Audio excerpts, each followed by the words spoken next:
Alright guys, so quick little update on the shipping container machine shop. I haven't had a whole lot of time to make videos lately. I've actually had some paying jobs out of this thing, which has been really cool.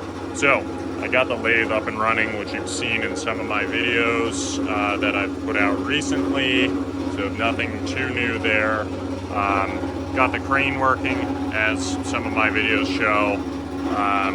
And right now I am working on these plates here that get a bevel on both sides, and so the mill is actually doing some serious work right now. Taking inch and 3/4 wide pass on there.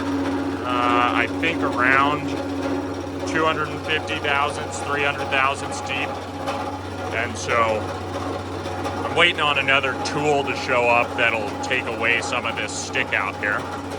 But anyways, have that set up and running by itself, making money by itself, which is pretty nice. And then I've got my sketchy air compressor set up, all plumbed in. A couple of lines inside the shop and one line outside, which will be pretty nice. I parked my truck right next to that. So anyways, here it is.